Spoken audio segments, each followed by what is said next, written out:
Hello students, here we are again with our last topic from the chapter manufacturing industries। प्यारे बच्चों, इस class में हम हमारी मैन्युफैक्चरिंग इंडस्ट्रीज का लास्ट क्वेश्चन करेंगे, जो कि लास्ट क्वेश्चन हमारा रह गया था।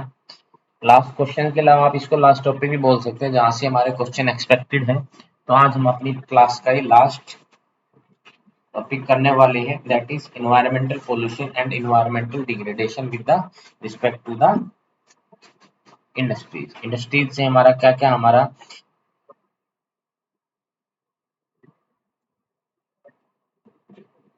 कंटेंट हो सकता है, उसके बारे में बात करेंगे। अब देखिए, अब एक बार मैं एनवायरमेंटल पोल्यूशन के बारे में कुछ बातें करना चाहता हूँ आपके साथ। मैं उनको करता हूँ बेटा। जैसे जब भी एनवायरमेंटल पोल्यूशन की बात आती है, तो आपने कोई सा भी रिसोर्स पढ़ा, सबसे सेकंड चैप्टर जब आपने पढ़ा था फॉरेस्ट एंड वाइल्ड लाइफ, उसके बाद आपने पढ़ा वाटर रिसोर्सेज, इसके बाद आपने पढ़ा मिनरल्स, इसके बाद आपने पढ़ा मैन्युफैक्चरिंग इंडस्ट्रीज। तो इन सब चैप्टर्स में एक कॉमन चीज थी जो लास्ट में आपने पढ़ी, दैट इज इन्वायरमेंट का कंसर्न जो आता है। इन्वायरमेंट रिलेटेड कंसर्न्स के बारे में आपने हमेशा पढ़ा हर एक चैप्टर के लास्ट में। तो ये चैप्टर के लास्ट में जो आप पढ़ते हो बेटा, ये थोड़ा सा इम्पोर्टेंट हो जाता है कि आपको इन्वायरमेंट के लास्ट में जो ये कंसर्न्स वगैरह आते हैं इन्वायरमेंट से रिलेटेड, इसका मतलब हमारा इन्वायरमेंट बिल्कुल अफेक्टेड हो रहा है। किसके द्वारा अफेक्ट कर रहा है बेटा? ये हमारी जो हमारी एक्टिविटीज है जो डेवलपमेंट को लेकर, उनके प्रति क्या हो रहा है बेटा? ये थोड़ा सा रिलेटेड ये कंसर्न हो रहा है हमारा इन्वायरमेंट का। चलिए देखते हैं। Industrial pollution and environmental degradation. Industrial से क्या पोल्यूशन होता है, ये पोल्यूशन कैसे फैलाती है, और हमारा उससे इन्वायरमेंटल का डिग्रेडेशन। डिग्रेडेशन का मतलब खराब हो जाना और ज्यादा बदतर हो जाना। जितना हो चुका है उससे ज्यादा भी आप इन्वायरमेंटल डिग्रेडेशन होता है, तो इंडस्ट्री को इन चीजों का भी ध्यान रखना पड़ता है बेटा। तो उसके बारे में हम पढ़ने वाले हैं कि मैन्युफैक्चरिंग इंडस्ट्रीज में क्या क्या हमारे डिग्रेडेशन हो सकते हैं। Although industries contribute significantly to the Indian economic growth के रूप में, तो सबसे पहले उसका जो पॉइंट आया है ये है प्लस पॉइंट। प्लस पॉइंट क्या है कि जो हमारी इकोनॉमिक ग्रोथ होती है ना, उस इकोनॉमिक ग्रोथ में इंडस्ट्रीज का इम्पोर्टेंट रोल होता है। ये तो है हमारी पॉजिटिव बात। लेकिन वो किस कीमत पर होता है, उसके बारे में हम पढ़ने वाले हैं बेटा इस चैप्टर में, कि वो किस कीमत पर ये सारा का सारा हमारा डिग्रेडेशन होता है और इसका मेन रीजन क्या है बेटा, उसके बारे में हम ये बात पढ़ने वाले हैं। तो आइए देखते हैं, चलते हैं आगे कि आपके जो इंडस्ट्रीज है बेटा, ये किस तरीके से चीज के कारण आपके इन्वायरमेंटल पोल्यूशन को फैलाते हैं और इनके पीछे क्या कारण करते हैं।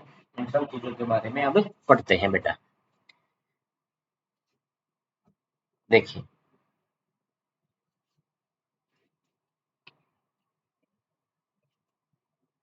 in the increase of the pollution of land and water, air noise and resulting degradation of environment that have caused cannot be overlooked। इसको overlooked नहीं किया जा सकता। देखो, यहाँ पे जो overlooked है, इसका मतलब है बेटा, overlook का करना मतलब होता है इग्नोर नहीं किया जा सकता। इग्नोर करना बिल्कुल भी ये आपकी सही क्वेश्चन नहीं होगा आपके लिए, अगर आप उसको इग्नोर करते हैं। देखिए आगे, इंडस्ट्रियल इन पोल्यूशन, इंक्रीज जो पोल्यूशन हो रहा है, देखो तीनों जगह ध्यान रखना पड़ेगा हमें। सबसे पहले लैंड का पोल्यूशन क्या है, लैंड के बाद किसके नंबर आता है बेटा? वाटर का नंबर आता है। वाटर के बाद किसका नंबर आता है बेटा? एयर का नंबर आता है। एयर के बाद किसका नंबर आता है बेटा? नॉइस का नंबर आता है। और रिजल्टिंग डिग्रेडेशन होता है बेटा, क्या होता है? इससे डिग्रेडेशन होता है किसका? हमारे एनवायरनमेंट का। हमारे एनवायरनमेंट का इससे क्या होता है बेटा? डिग्रेडेशन होता है। उन सब चीजों के बारे में आज हमें पढ़ना है। ये देखिए,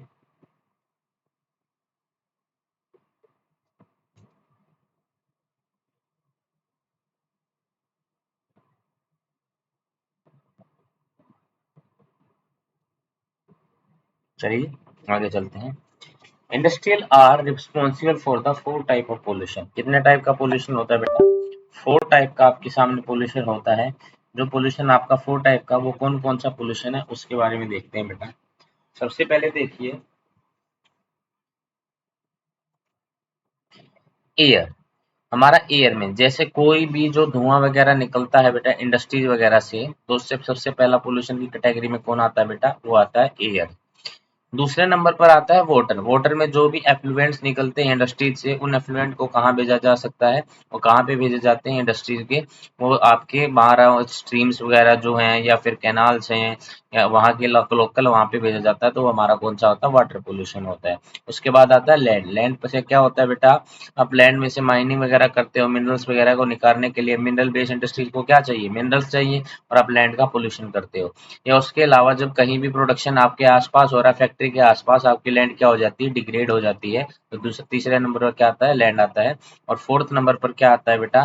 देखो लैंड को कैसे करते हो, ये ना रिमेनिंग पार्ट्स है बेटा किसके? इंडस्ट्रीज के, और वो कहाँ पर फेंक दिए जाते हैं?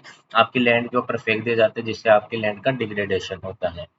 सेकंड आता है बेटा, सॉरी फोर्थ आता है आपका नॉइस। नॉइस अब जैसे कोई भी ग्रीडिंग कर रहा है या फिर कोई भी स्मेल्टिंग ऑफ आयरन में आयरन को इस साइड से उस साइड लिया जाता है, नॉइस पोल्यूशन भी होता है। तो noise pollution is also which is the which affected the around P population due to the noise. Noise के कारण भी हम क्या करते हैं बेटा? उसको पोल्यूटेड करते हैं, पोल्यूट महसूस करते हैं। The polluting industry also include thermal power plants. अब पोल्यूटिंग इंडस्ट्री किसको इंक्लूड है बेटा? में थर्मल पावर प्लांट्स भी है। अब मैंने आपको थर्मल पावर प्लांट्स के बारे में बताया था। थर्मल पावर प्लांट का इस्तेमाल इलेक्ट्रिसिटी को जनरेट करने के लिए किया जाता है, जिसमें कोल वगैरह की, पेट्रोल वगैरह का और या डीजल वगैरह को किया जाता है। अगर ये फ्यूल सब जलेंगे तो ये क्या एमिट करेंगे? पोल्यूटेड ही एमिट करेंगे, एयर को खराब ही करेंगे। तो उस एमिशन के कारण भी क्या होता है बेटा? हमारा पोल्यूशन, हमारी एयर क्या होती है? पोल्यूटेड होती है। देखिए air pollution is caused by the presence of high proportion of undesirable gases। देखो हाई proportion होता है किसका? एयर pollution किस कब होता है? जब हाई हो बेटा proportion किसका? अनडिजायरेबल गैसेज का, सच सल्फर डाइऑक्साइड और कार्बन मोनोऑक्साइड। दो तरीके की होती हैं। एक तो यहाँ पे ध्यान रखना बेटा, दो तरीके की कार्बन कौन कौन सी होती है? एक तो होती है कार्बन मोनोऑक्साइड और सल्फर डाइऑक्साइड। ये आपको ध्यान रखना पड़ेगा कौन कौन सी गैस है हमारी जो एमिट होती है बेटा। इनमें से एक तो कौन सी है बेटा? एक तो यहाँ पे है सल्फर डाइऑक्साइड,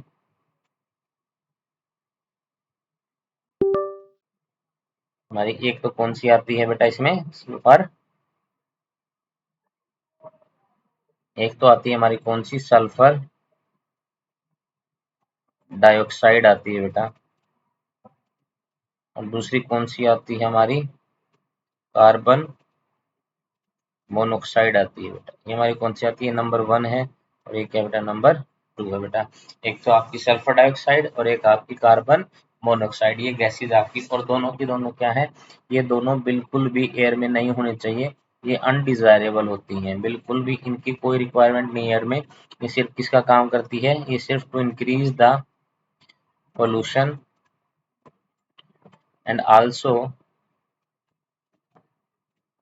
ये हमारा ग्लोबल वार्मिंग की, ग्लोबल वार्मिंग जो होती है उसमें इंक्लूड होती हैं। ग्लोबल वार्मिंग गैसेज आती हैं जिससे हमारी अर्थ का टेम्परेचर क्या होता है? इंक्रीज होता है। और ऐसे अर्थ के टेम्परेचर के कारण, ग्लोबल वार्मिंग के कारण बहुत सारी समस्याएं खड़ी हो जाती हैं, जो कि बहुत रेन रीजन होती है। जो भी सूखा पड़ता है, बाढ़ आती है, या कहीं पे टाइडेल एनर्जी के द्वारा जो आपकी सुनामी वगैरह आती है, इन सबका असर क्यों पड़ता है? ग्लोबल वार्मिंग के कारण पड़ता है बेटा। तो दो गैसेज हैं आपकी, तो सल्फर डाइऑक्साइड और एक कार्बन मोनोऑक्साइड। ये आपको बिल्कुल भी नहीं करना चाहिए, आपको बिल्कुल भी यूज नहीं करनी चाहिए बेटा। तो इसके लिए कौन कौन सी है? सल्फर डाइऑक्साइड और कार्बन मोनोऑक्साइड है बेटा। Airborne particulate material contain both solid and liquid particle. अब अगर हम किसी भी जैसे कार्बन मोनोऑक्साइड की बात करें,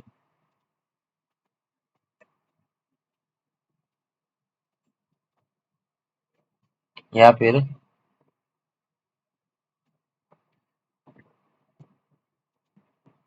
सल्फर डाइऑक्साइड की बात करें, दोनों के अंदर क्या प्रेजेंट होते हैं? इनके लिक्विड, इसमें क्या होता है? सॉलिड भी होता है, प्लस में लिक्विड भी होता है। और ये लिक्विड जैसे क्या क्या होते हैं? डस्ट के पार्टिकल्स हो गए, या उसके अलावा ये आपके लिक्विड के पार्टिकल्स हो गए, ये सब चीजें प्रेजेंट होती हैं। तो ये सब चीजें हमने पढ़ी बेटा इसमें। अब देखिए, smoke is emitted by chemical and paper factories, brick kilns, refinery, smelting plants, blasting और burning of fossil fuels in big and small factory that ignore pollution norms को क्या कर देते हैं, इग्नोर कर देते हैं बेटा। तो देखो जो हमारा स्मोक है वो कहाँ कहाँ से एमिट होता है बेटा, केमिकल एंड पेपर फैक्ट्री से, ब्लिक क्लीन क्लीन से बेटा, रिफाइनरीज वगैरह जी होती हैं, स्मेल्टिंग प्लांट्स होते हैं, बर्निंग ऑन फॉसिल फ्यूल्स होते हैं, बिग एंड स्मॉल फैक्ट्रीज में होते हैं। तो कहाँ कहाँ से, तो सबसे पहले अगर मैं स्मोक की बात करूं तो स्मोक को जो रिलीज करने वाली फैक्ट्रीज होती हैं वो कौन कौन सी होती है बेटा, ये होती है केमिकल, सेकंड आती है पेपर, थर्ड हमारी कौन सी होती है बेटा, स्मेल्टिंग, और इसके अलावा कौन सी होती है बेटा हमारी, बर्निंग ऑफ फॉसिल फ्यूल। जो बर्न होते हैं ना, बर्न कौन कौन होते हैं, जैसे कोल हो गया या पेट्रोलियम हो गया या फिर आपका डीजल हो गया, ये सब बर्न होते तो इस प्रकार की गैस से आती है बेटा। Toxic gas leaks can be very hazards with long term effect, और इन सारी गैसेज के जो इफेक्ट्स होते हैं वो कौन से इफेक्ट्स होते हैं बेटा, वो लॉन्ग टर्म इफेक्ट्स होते हैं। कौन से इफेक्ट्स होते हैं, वो लॉन्ग टर्म इफेक्ट्स होते हैं। Air pollution adversely affect human health and animals and plants building and the atmosphere as whole. अब इससे ना कॉन्सिक्वेंसेज क्या क्या आती है, देखो मैंने सब एक ही जगह इसीलिए लिखा बेटा कि आप सबको एक साथ रिवाइज कर पाए। किस किस को डिफेक्ट करती है बेटा, ह्यूमन की हेल्थ को, एनिमल्स की हेल्थ को, और प्लांट को, और बिल्डिंग्स को, इन सबको क्या करती है, अफेक्ट करती है। देखो अब स्टार्टिंग से बढ़ते हैं। जो हमारी गैस रिलीज होती हैं वो होती हैं sulphur dioxide and carbon monoxide gas होती हैं। क्या होती हैं, बिल्कुल अनडिजायरेबल होती हैं, जो पोल्यूशन को तो बढ़ा ही देते हैं लेकिन ग्लोबल वार्मिंग के टेम्परेचर को भी क्या कर देती है, इंक्रीज कर देते हैं। उसके बाद हमने पढ़ा कार्बन मोनोऑक्साइड में, सल्फर डाइऑक्साइड में सॉलिड प्लस लिक्विड दोनों पार्टिकल होते हैं, डस्ट के पार्टिकल भी होते हैं और लिक्विड के पार्टिकल्स भी होते हैं।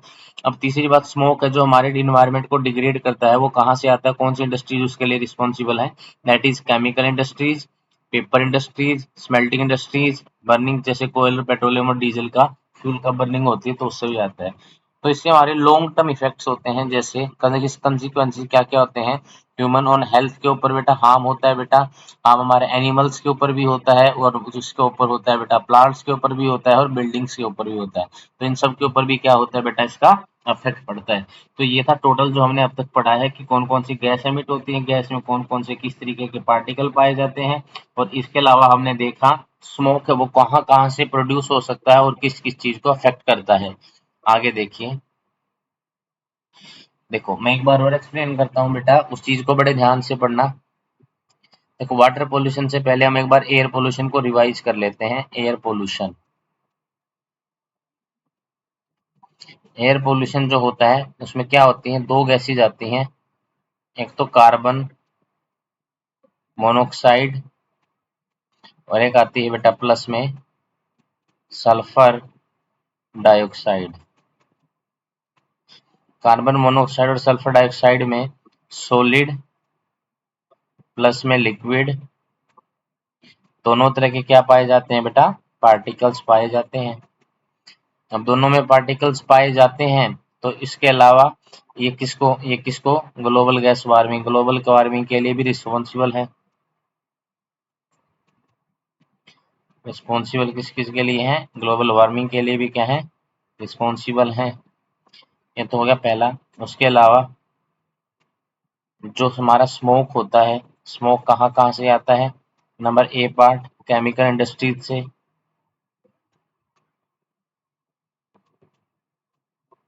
नंबर बी पार्ट हमारी पेपर इंडस्ट्री से, या फिर हमारा बर्निंग जो होते हैं बेटा हमारे बर्निंग ऑफ फॉसिल फ्यूल से, इनसे आता है। और इनसे कंसिक्वेंसेज क्या होते हैं, कंसिक्वेंसेज क्या होते हैं, हेल्थ प्रॉब्लम्स बेटा, हेल्थ प्रॉब्लम्स, वो भी लॉन्ग टर्म के लिए, ह्यूमंस में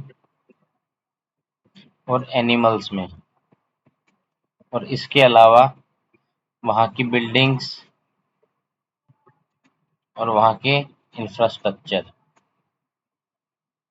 दोनों क्या होते हैं बेटा, अफेक्ट होते हैं। ये था हमारा एयर पोल्यूशन के बारे में। आशा करता हूँ आपने अच्छे से इसको कंप्लीट कर लिया होगा। तो एयर पोल्यूशन का इसको आप नोट भी कर सकते हैं कि एयर पोल्यूशन के द्वारा क्या होता है, कैसे कौन कौन सी गैस होती है, किस तरीके के पार्टिकल होते हैं, ग्लोबल वार्मिंग में कैसे इफेक्ट डालती है, स्मोक कहाँ कहाँ से रिलीज होता है, इन सब के कॉन्सिक्वेंसेज क्या क्या होते हैं। ये सब आपका था किसके बारे में, एयर पोल्यूशन के बारे में। अब आगे पढ़ते हैं आपका water pollution.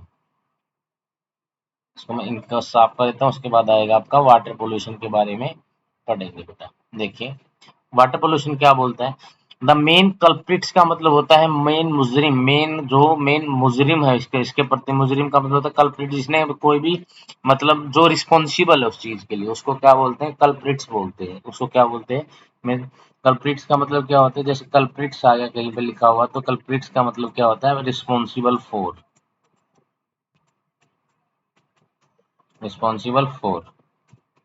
Regard are paper, pulp, chemical, textile. क्या क्या है बेटा, पेपर हो गया या पल्प हो गया, या फिर हमारी क्या होगी, केमिकल होगी, या फिर हमारी क्या होगी, टेक्सटाइल होगी। ये इंपॉर्टेंट है बेटा। और जो पेट्रोलियम रिफाइनरीज हम वो तो होती हैं, और इलेक्ट्रोप्लेटिंग इंडस्ट्रीज हम वो भी होती हैं। ये किसके लिए रिस्पॉन्सिबल है, वाटर पोल्यूशन के लिए रिस्पॉन्सिबल है। कौन कौन, ये हमारी पेपर पल्प हो गया, या फिर आपकी केमिकल टेक्सटाइल होगी। आगे देखिए, दैट लेट आउट डाइज, जो क्या आउट करते हैं, डाइज हो गया या डिटर्जेंट हो गया या एसिड हो गया, salt, heavy metal like lead and mercury, pesticide, fertilizer, synthetic chemical with carbon, plastic, rubber and into the water body. जब देखो बहुत सारी चीजें आई हैं। सबसे पहले तो क्या रिलीज क्या होता है, सबसे पहले हम ये देखेंगे रिलीज क्या होता है। जो रिलीज करती हैं बेटा, वो रिलीज क्या क्या करती हैं, ये आपकी करती हैं डाइज। डाइज क्या होती है बेटा, जो कलर्ड सब्सटेंस होता है वो उसको बोलते हैं बेटा डाइज बोलते हैं। प्लस में डिटर्जेंट को भी करती हैं, प्लस में एसिड्स को भी करती हैं, प्लस में सोल्ट्स भी होते हैं उनमें, और इसमें कुछ हैवी मेटल्स होती हैं। क्या होती हैं, कुछ हैवी मेटल्स होती हैं, लाइक लेड हो गया या मरकरी हो गया। ध्यान रखना बेटा, लेड मेटल्स में कौन कौन सी आएंगी, लेड और मरकरी। लेड और कौन सी आएंगी, मरकरी आएगी बेटा। जो इसमें आती है पेस्टिसाइड्स हो गए, इंसेक्टिसाइड्स हो गए, और केमिकल होते हैं ऐसे ऐसे केमिकल जिनमें क्या हो, कार्बन हो, जिनमें क्या हो बेटा, कार्बन हो। जैसे क्या, प्लास्टिक हो गए, या फिर हमारी रबड़ हो गई। ये सारे भी किस में आते हैं बेटा, हमारी किस में आते हैं, वाटर बॉडीज में चले जाते हैं। किस में चले जाते हैं, वाटर की बॉडीज में चले जाते हैं। दीज आर द रिस्पॉन्सिबल, इन्हीं के कारण हमारा जो होता है वाटर की बॉडीज है बेटा, वो क्या हो जाती है, खराब हो जाती है, वो बर्बाद हो जाती है। अब आगे, fly ash phosphogypsum iron and steel slag are the major solubles. ध्यान रखना, तीन चीजें मेजर बताई हैं। एक तो बताइए फ्लाई ऐश, दूसरा फोस्फो जिप्सम, और तीसरा क्या होता है, मेजर सॉलिड वेस्ट। मेजर कौन से वेस्ट बेटा, मेजर सॉलिड वेस्ट बताएं बेटा, जो हमारे क्या होते हैं, मेन हमारे ये क्या होते हैं, स्लैग्स होते हैं, जो हमारे किस में आते हैं बेटा, हमारे वाटर की बॉडीज में आते हैं। अब देखो समझ में आ गया बेटा आपको वाटर पोल्यूशन। तो आपको दोबारा बता देता हूँ कि क्या क्या, डाइज हो गया, डिटर्जेंट हो गया, एसिड एंड साल्ट हो गया, जो हैवी मेटल्स होते हैं उसमें लेड और मरकरी को इंक्लूड करती हैं, पेस्टिसाइड्स हो गया, इंसेक्टिसाइड हो गया, केमिकल, कार्बन जैसे प्लास्टिक, रबड़, ये सब चीजें पानी में करती हैं। और जो मेन स्लैग्स है वो क्या बेटा, फ्लाई एश हो गया, फोस्फोजिप्सम है, और मेजी सॉलिड के वर्ग है बेटा। वो सारे के सारे सॉलिड के वेस्ट हमारी क्या करती हैं बेटा, हमारी किसमें, हमारे वाटर की बॉडीज में सारे के सारे आ जाते हैं। अब आगे चलते हैं, देखिए थर्मल पोल्यूशन क्या होता है। Thermal pollution of water occurs when hot water from factories and thermal plants is drained into river and ponds before cooling। जब कूलिंग से पहले, जब आपका देखो इसमें थर्मल पोल्यूशन में कौन है बेटा, जो इम्पोर्टेंट कल्प्रिट है वो क्या है, थर्मल का हॉट वाटर। थर्मल का क्या है बेटा, हॉट वाटर जो रिलीज किया जाता है। लेकिन ये क्या किया जाता है, before cooling into rivers and ponds before cooling। इससे होता क्या है, waste from nuclear power plants, nuclear and weapon production facilities cause cancer, birth defect and miscarriages बेटा। अब देखो ये अलग से पढ़ना पड़ेगा थोड़ा सा। अगर मैं बात न्यूक्लियर पावर प्लांट के वेस्ट की करूँ ना, देखो न्यूक्लियर पावर प्लांट का कोई वेस्ट है ना, उसकी हेल्थ प्रॉब्लम अलग अलग है। जैसे इसी से क्या होती है, कैंसर होती है, बर्थ के डिफेक्ट्स हो जाते हैं, और थर्ड क्या है, मिस कैरेजेज हो जाते हैं। क्या हो जाते हैं, मिस कैरेजेज भी इसकी वजह से हो जाते हैं। अब न्यूक्लियर पावर प्लांट होते क्या है, इनके बारे में भी पता होना चाहिए। जैसे न्यूक्लियर पावर प्लांट किसको, इलेक्ट्रिसिटी को प्रोड्यूस करने में हेल्प करते हैं, उनको न्यूक्लियर पावर प्लांट बोलते हैं। और इसमें हैवी मेटल जैसे यूरेनियम और जो होते हैं ना रेडियो एक्टिव मेटल्स, कौन सी होती है बेटा, रेडियो एक्टिव मेटल्स, इनका इस्तेमाल किया जाता है। जैसे यूआर से क्या हो गया बेटा, यूरेनियम हो गया, और टीएच से क्या हो गया बेटा, थोरियम हो गया। इनका इस्तेमाल किया जाता है इसीलिए। और एक हार्ड वाटर भी होता है बेटा, उसमें इसका मेन कॉन्स्टिट्यूएंट होता है, कौन सा होता है, हार्ड वाटर होता है, जिसका इस्तेमाल किया जाता है। और इसका फॉर्मूला क्या होता है बेटा, D2O होता है, जिसका फॉर्मूला क्या होता है, D2O होता है। तो इसका इफेक्ट भी किसके ऊपर पड़ता है बेटा, इसका इफेक्ट भी हमारे जो आसपास की पॉपुलेशन है वहाँ पे क्या हो जाते हैं, कैंसर्स हो जाती हैं, या बर्थ के डिफेक्ट्स हो जाते हैं, या मिसकैरेजेस हो जाते हैं। It is also due to the nuclear power plant के कारण ये सारे के सारे होते हैं। अब देखिए, थर्मल पोल्यूशन में solid and water pollution are closely related बेटा, दोनों एक दूसरे से रिलेटेड है। Dumping of waste specially gas, harmful chemicals, industrial effluents, packaging salt and gas were render the soil useless। अब सोयल के लिए कौन कौन से हैं बेटा, सोयल के लिए क्या बेटा, ग्लास, तो ग्लास है। और एक दूसरा जो ध्यान रखना है यहाँ पे, वो क्या रखना है, इंडस्ट्रियल एफ्लुएंट्स, कौन से हैं बेटा, इंडस्ट्रियल एफ्लुएंट्स हैं, पैकेजिंग साल्ट्स हैं, एंड गार्बेज रिएंडर्स हैं, जो कि सोइल के यूजलेस बना देते हैं बेटा। तो डंपिंग ऑफ किस किस चीज की होती है, डंपिंग ऑफ वेस्ट हो गया बेटा, स्पेशली ग्लास का हो गया, या हार्मफुल हो गया, केमिकल्स हो गया, industry packaging and salt and garbage का रेंडर द सोइल, उसको क्या बना देती है, यूजलेस बना देती है। क्या बना देती है उसको, यूजलेस बना देती है। तो these are the some example of the thermal pollution and which cause the various health problems to the individuals beta। Rain water propagate the soil carrying the pollutant to the ground and the ground water also get contaminated. देखो, rain water propagates का मतलब होता है जो soil में है ना water बेटा, उसको भी कहा ले जाती है, नीचे ले जाती है, जिसकी वजह से ग्राउंड वाटर भी क्या हो जाता है, पोल्यूटेड हो जाता है। जैसे रेन आई और आपकी देखो साल्ट, आपकी जो सोइल है बेटा वो खराब हो रखी है। अब जैसी रेन आएगी तो रेन के वाटर में क्या हो जाएगा, वो मिक्स हो जाएगा, वो रेन के वाटर में मिक्स हो जाएगा, उसके बाद जो पानी ग्राउंड वाटर में जाएगा तो ग्राउंड वाटर के साथ मिलकर उसको भी क्या कर देती है, पोल्यूटेड कर देती है। तो this is also the case, जिस केस में हम बोल सकते हैं कि उसकी वजह से मेन दिक्कत होती है, वो कौन सी होती है बेटा, हमारी ये सारी की सारी ये प्लांट्स हैं, थर्मल पोल्यूशन से सब कुछ होता है। नॉइज पोल्यूशन में क्या होता है बेटा, नॉइज पोल्यूशन में क्या होता है, noise pollution not result in irritation तो होती है and anger, it can also cause hearing impairment, increasing heart rate, blood pressure among the psychological physiological, sorry psychological नहीं फिजियोलॉजिकल। देखो इससे सबसे पहली बात जो कॉमन बात है वो क्या है बेटा, इरिटेशन और एंगर आता है, बिना बात पे इरिटेशन और क्या आता है, एंगर। और ये क्या है आपका, मेंटली से रिलेटेड है, मेंटली है बेटा ये। और उसके अलावा नंबर वन, और उसके अलावा नंबर दो, फिजियोलॉजिकल जो प्रॉब्लम्स हैं, फिजियोलॉजिकल जो प्रॉब्लम्स हैं वो क्या है बेटा, हार्ट रेट का और बीपी का, ब्लड प्रेशर का, ये हमारे मेन प्रॉब्लम हो जाती है बेटा, किसके कारण, नॉइस पोल्यूशन के कारण। ये सारी की सारी मेन प्रॉब्लम हमें फेस करनी पड़ती है। Unwanted sound is an irritant and source of stress. जो क्या होता है, अनवांटेड साउंड होता है, देखो जो अनवांटेड साउंड होता है ना, उसी को अनवांटेड साउंड होता है ना, उसी को बेटा हम क्या बोलते हैं, नॉइस पोल्यूशन बोलते हैं। जिस साउंड को कोई सुनना नहीं चाहता, वो उनको अच्छा नहीं लगता बेटा, जो सुरीली होती है वो नॉइस नहीं होती बेटा, वो तो आवाज होती है, वो वॉइस होती है ना, उसको क्या बोलते हैं, वॉइस बोलते हैं। लेकिन नॉइस क्या होती है बेटा, नॉइस का मतलब होता है, ये नेगेटिव वर्ड है, किसकी वजह से, पॉपुलेशन हमारी पोल्यूशन क्या कर रही है बेटा, इससे हम क्या हो रहे हैं बेटा, इसके द्वारा हमें स्ट्रेस आ रहा है, क्या आ रहा है बेटा, स्ट्रेस हो रहा है, जिसकी वजह से इरिटेंट या अनवांटेड साउंड से हम क्या हो जाते हैं, इरिटेंट हो जाते हैं। Industrial and construction activities, machinery, factory equipment, generator, Solan, pneumatic. Pneumatic क्या होता है बेटा, कंटेनिंग, एक मिनट रुकिए,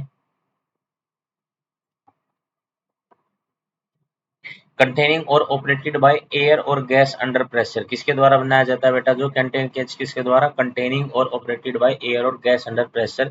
जैसे इंडस्ट्रियल और कंस्ट्रक्शन एक्टिविटीज है ना, मशीनरी होती है, फैक्ट्री इक्विपमेंट, ये क्या करती है बेटा, also make a lot of noise बेटा। उसमें क्या क्या आगे, आपका इंडस्ट्रियल आ गया, ये उसमें आपकी कंस्ट्रक्शन आ गई एक्टिविटीज की, या फिर उसके अंदर मशीनरी आ गई, फैक्ट्री के इक्विपमेंट हो गए, या जनरेटर हो गए, या सोज हो गया, पेनमेटिक होगी, जो मैंने बता दिया, नीचे इलेक्ट्रिक ड्रिल्स हो also make a lot of noise. और इस लॉट ऑफ नॉइज से क्या होता है, और कुछ नहीं होता है बेटा, इस नॉइज से क्या होता है, नॉइज प्रॉब्लम होती है। क्या होती है, नॉइज की प्रॉब्लम होती है, जिसको हम नॉइज पोल्यूशन बोलते हैं। नेक्स्ट आता है कंट्रोल कैसे करना बेटा। अब देखो ये कंट्रोल बहुत ज्यादा जरूरी होता है, ताकि हमारा एनवायरमेंटल सारा का सारा सही रहे और हम इसको क्या कर पाए बेटा, कंट्रोल कर पाए। Every liter of wastewater discharged by industry pollutes 8 times the quantity of fresh water. Every liter of wastewater discharged by our industry pollutes 8 times the quantity of, जितना वो करता है ना बेटा, मान लो उन्होंने 1 लीटर को किया ना, तो 1 लीटर पानी 8 टाइम्स 8 लीटर पानी को पोल्यूटेड कर देगा। इस बात का अंदाजा लगाइए। तो 8 गुना डिस्चार्ज गया हुआ, मान ली आपने, अगर मान ली आपने पोल्यूशन जो किया है वो 1 लीटर किया है, तो उसके द्वारा जो कॉन्टामिनेटेड वाटर होगा, उसके द्वारा जो कॉन्टामिनेटेड वाटर होगा, वो कॉन्टामिनेटेड वाटर कितना हो जाएगा, 8 लीटर हो जाएगा। तो रेशियो क्या है, रेशियो जो है बेटा, वो रेशियो है 1:8 का। कि 1 रेशियो तो है बेटा ये आपका वाटर पोल्यूटिंग वाटर वेस्ट है जो आपका जाएगा, और ये आपका क्या है बेटा, फ्रेश वाटर है। और फ्रेश वाटर के अंदर इसका मतलब क्या है कि 1 लीटर वाटर के साथ 8 लीटर क्या हो जाएगा, आपका वेस्ट हो जाएगा। तो सम सजेशंस आर, अब सबसे पहले क्या क्या सजेशन है, minimizing of use of water for processing by reusing and recycling it for 2 और मोर सक्सेसिव स्टेजेस। क्या बोल रहा है, यूज ऑफ वाटर मिनिमाइजिंग करो, यूज ऑफ वाटर को फॉर प्रोसेसिंग बाय रीयूज करना और रिसाइकलिंग करना इट 2 और 2 मोर स्टेजेस। इसको हम क्या करें बेटा, रिसाइकल करें। क्या करें बेटा, इसको रिसाइकल करें, जो कि स्टेजेस क्या क्या हो बेटा, 2 और मोर स्टेजेस होनी चाहिए, ताकि वो क्या कर सके, आप उसको रिसाइकल कर सके। इस बात का ध्यान रखना है। सेकंड क्या है, harvesting of rain water can to meet water requirement. अगर आपको वाटर की रिक्वायरमेंट है तो आप रेन वाटर की हार्वेस्टिंग कीजिए, वो भी एक बेस्ट मेथड रहेगा किसके में बेटा, जिससे आप वाटर के एनवायरमेंटल के डिग्रेडेशन को बचा सकते हैं। Treating hot water effluents and before release them in river ponds. Treatment of industrial effluents can be done in 3 phases. 3 phases में किए जा सकते हैं बेटा। फर्स्ट होता है primary treatment by mechanical means, किसके द्वारा होता है, जो मैकेनिकल मीन्स के द्वारा होता है। दिस इन्वॉल्व स्क्रीनिंग करें, और जैसे जो भी देखो स्क्रीनिंग, ग्राइंडिंग, फॉलिकुलेशन, सेडिमेंटेशन का मतलब क्या होता है बेटा, जो मेन मेन इंप्योरिटीज है ना, वो स्क्रीनिंग में ही सारी बाहर रह जाती हैं। उसको ग्राइंडिंग है, फॉलिकुलेशन और सेडिमेंटेशन, ये कुछ प्राइमरी ट्रीटमेंट है। जिससे जैसे सपोज कीजिए प्लास्टिक वगैरह तैर रहा है, कोई लोहे का टुकड़ा पड़ा है, कोई कुछ चीज पड़ी, तो स्क्रीनिंग में सारी की सारी या एक जगह इकट्ठी हो जाती है और सेडिमेंटेशन में नीचे बैठ जाती है। सेकेंडरी होते हैं बायोलॉजिकल प्रोसेस के द्वारा उसको साफ कीजिए। टर्सरी ट्रीटमेंट होता है बायोलॉजिकल, केमिकल और फिजिकल प्रोसेस। बायोलॉजिकल भी चलेगा, केमिकल रिएक्शन के साथ भी कुछ उसमें केमिकल भी मिलाने पड़ेंगे, और फिजिकल प्रोसेस भी चलेगा। ये टर्सरी ट्रीटमेंट होता है। There are 3 treatment in which we can we can save the river from the polluted water, and the polluted water can be converted into the एक गुड वाटर। बेटा उसमें अच्छे पानी में जैसे जो होता है बिल्कुल स्वच्छ पानी होता है, स्वच्छ होता है, उसमें कैसे कन्वर्ट कर सकते हैं, 3 स्टेज आएंगी। Primary treatment by mechanical means, it involves screening, grinding, foliation and sedimentation. Secondary treatment by biological process, and tertiary treatment by the biological, chemical and physical process से आप उसको कर सकते हैं। That involve recycling of water, उसमें क्या involve होता है बेटा, recycling of वाटर होता है। Our drawing of ground water reserves by the industry where there is a great threat to ground water को। देखो आवर ड्राइंग हो रहा है बेटा ग्राउंड का वाटर रिजर्व्स बाय इंडस्ट्री के द्वारा, देयर इज अ थ्रेट आ जाता है बेटा ग्राउंड वाटर को, also need to be regulated legally. उसको भी कैसे रेगुलेट करना चाहिए, लीगली रेगुलेट करना चाहिए। पार्टिकुलेट मैटर जैसे एयर में can be refuse by fitting smoke tag को लगाइए उन पार्टिकल को रखने के लिए, विद इलेक्ट्रोस्टैटिक प्रेसिपिटेटर हो, फैब्रिक फिल्टर लगाइए, स्क्रबर्स लगाइए, या इनर्शियल सेपरेटर लगाइए। ये सारे के सारे जितने भी इंस्ट्रूमेंट दे रखे हैं बेटा, ये पार्टिकुलेट मैटर जो है आपके सोडियम सॉरी कार्बन मोनोऑक्साइड के, सल्फर डाइऑक्साइड के, इनके पार्टिकल्स को नहीं जाने देंगे स्मोक से, जिससे हमारा एनवायरनमेंट बच जाएगा पोल्यूटेड होने से। तो ये सारे के सारे क्या नहीं होने चाहिए बेटे, ये सारे के सारे नहीं जाने चाहिए। कौन कौन से, फिटिंग स्मोक वाला हो गया, स्मोक के ऊपर स्टैक्स के ऊपर factories with the electrostatic precipitator है, फैब्रिक का फिल्टर है, या फिर स्क्रबर है, या फिर इनर्शियल सेपरेटर है। ये सारे के सारे क्या होने चाहिए, इनको लगाना चाहिए ताकि हैवी पार्टिकल ना जा सके। Smoke can be reduce by using oil और गैस इंस्टेड ऑफ कोयल फैक्ट्री। स्मोक को रिड्यूस किया जा सकता है ऑयल का इस्तेमाल करके और गैस का इंस्टेड ऑफ कोयल, कोयल की बजाय कोल की वजह फैक्ट्रीज में इसका इस्तेमाल करके किया जा सकता है। Machinery and equipment can be use and generator should be fitted with silencer. इससे नॉइज पोल्यूशन कम होगा बेटा। मशीनरी और इक्विपमेंट में किसका यूज करना चाहिए, कैन बी यूज करना चाहिए जनरेटर का and should be fitted with silencer. किसके द्वारा फिट होना चाहिए? साइलेंसर के द्वारा फिट होना चाहिए सारे के सारे जनरेटर वगैरह। Almost all machinery can be redesign to increase energy efficiency and reduce noise. किसके द्वारा डिजाइन करनी चाहिए? इंक्रीज एनर्जी के द्वारा। जैसे almost all machinery redesign to increase energy efficiency बढ़ाती है, रिड्यूस क्या करती है बेटा? नॉइस को। वो सब उसका इस्तेमाल करना चाहिए। नॉइस ऑब्जर्विंग मटेरियल में भी use a part of personal use of ear plugs और ईयरफोन की जगह नॉइस एब्जॉर्बिंग मटेरियल का इस्तेमाल करना चाहिए, ना कि पर्सनल यूज के लिए आप ईयर प्लग्स का और ईयरफोन्स का इस्तेमाल करें। तो ये था हमारा control of degradation, change of the sustainable development के प्रति challenge and what is sustainable development. मैं कई बार आपके सामने एक्सप्लेन कर चुका हूँ। Sustainable development is the development that meet the needs of the present without compromising the ability of future generation. जो आपकी प्रेजेंट की नीड को पूरा करती है, लेकिन वो दूसरे फ्यूचर जनरेशन है उनकी जो नीड्स हैं, उन नीड्स को क्या नहीं करेगी बेटा? उसको उन नीड्स को उनको बिना फ्यूचर जनरेशन की नीड्स को उनको बिल्कुल कॉम्प्रोमाइज नहीं करना है। तो इस तरीके से फ्यूचर जनरेशन के तो से आप उनको भी इन जितने भी रिसोर्सेज हैं, इन रिसोर्सेज से आप क्या वंचित नहीं रह जाएं फ्यूचर वाले, ये भी आप कर सकते हैं बेटा। तो हमें सस्टेनेबल डेवलपमेंट करनी चाहिए। The challenge of sustainable development require integration of economic development and environmental concern, ये सारे के सारे होते हैं। नेशनल थर्मल पावर कॉर्पोरेशन क्या शो, इसने एक शो दिखाया बेटा वे। उसने ऑप्टिमम यूटिलाइजेशन किया इक्विपमेंट का, अडॉप्टिंग लेटेस्ट टेक्निक्स का और अपग्रेडिंग एग्जिस्टिंग इक्विपमेंट को अपग्रेड किया है। मिनिमाइजिंग द वेस्ट जनरेशन को मिनिमाइज किया बाय मैक्सिमाइजिंग एस यूटिलाइजेशन किया बेटा। ग्रीन बेल्ट प्रोवाइड किए, नर्सरी तक की बेल्ट लगा देते हैं। ग्रीन बेल्ट होती है चारों तरफ आपकी इंडस्ट्री की तरफ, और नर्सरी इकोलॉजिकल बैलेंस बनाने के लिए addressing the question of special purpose of vehicle for afforestation, और एफोरेस्टेशन की तरफ भी कदम उठाया है।